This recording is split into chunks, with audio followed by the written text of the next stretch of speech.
Почитувани, граѓанската опција за Македонија од самиот почеток е со скептицизам кон договорот од Пржино.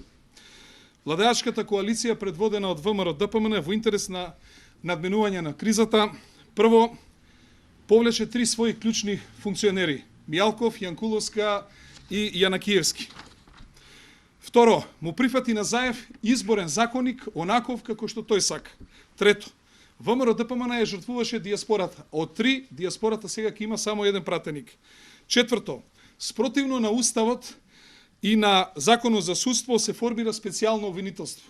Четврто, спротивно на буџетските норми на Јанева ја се обезбеди пари и плата колку што таа сака.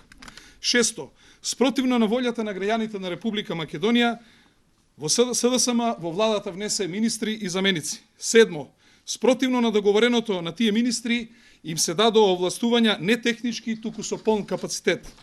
Осмо, се формира анкетна комисија. Девето, мнозинството во ДИК го има опозицијата.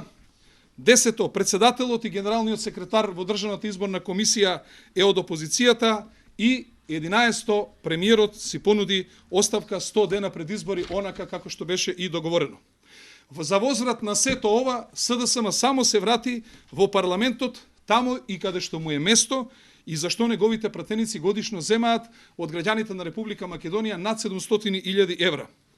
После сево ова, целата нација цупка на прсти и чека што ќе каже момчето од Муртино, кој е 30% човек, 30% аболициран криминалец и 30% митаџија во истрага, а остатокот и самиот не знае што е.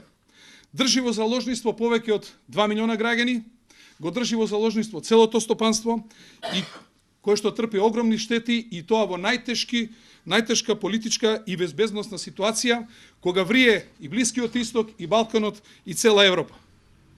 Нас СДСМ воопшто не ни изненадува. Тоа е партија која што креира и обстојува врз основа на кризи. Но ни изненадува двете клучни фигури политички во Република Македонија, тоа се Груевски и Ахмети. Господине Груевски, господине Ахмети, преземете си ја одговорноста.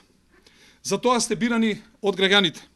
Имате мнозинство во парламентот и донесете одлука со која што ќе излеземе од оваа шизофрена ситуација.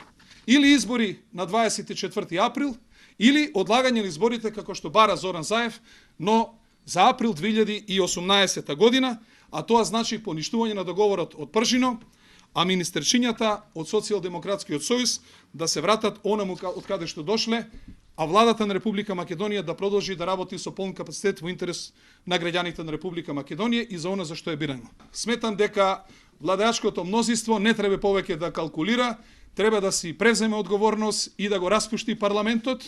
Одговорно тврдам дека избори без опозиција не бидува, но ова ситуација ептемпа не ја бидува и сметам дека од незе треба да излеземе со избори на 24 април.